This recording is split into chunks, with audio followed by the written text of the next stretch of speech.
দেখুন তো আজকে কি রান্না করতে চলেছি। হ্যাঁ, ঠিকই ধরেছেন। এখন বাজে সকাল 7টা। তো মেয়ে বাইরে থাকে, চলে যাবে, যার জন্য সকালে উঠেই আমি ভাতটা বসিয়ে দিয়েছি। তো এখানে ফ্রাইড রাইস বানাবো, ফ্রাইড রাইস আর নর্মাল চিকেন। তো ভাতটা আমি ওভেনে করে নিয়েছি। আমি চুলোতে কড়াই বসিয়ে দিয়ে ঘি দিয়ে দিলাম। এবার আমি গাজর আর ক্যাপসিকামটা দিয়ে দিলাম, কাজু বাদাম কিশমিশটা ভালো করে ভিজিয়ে ধুয়ে রেখেছিলাম সেটা দিয়ে দিলাম একটু থেতো করা এলাচ, দারচিনি, লবঙ্গ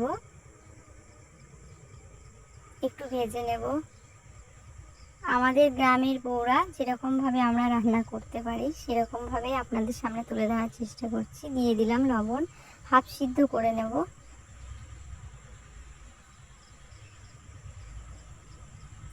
তো বন্ধুরা, আমি এখানে ভাতটা আমার সুন্দর সাদা ফ্রেশ এবং ভাঙেনি, তার কারণ হচ্ছে লেবু আর সাদা তেল দেওয়ার কারণে। এখানে দিয়ে দিলাম স্বাদ মতো লবণ আর চিনি। এবার দিয়ে দিচ্ছি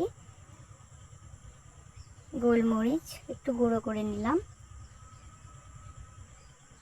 আমি লেবুটা দেওয়ার কারণে আমার ভাতটা ভেঙে যাবে না, ভালো করে লক্ষ্য করলে দেখতে পাবেন।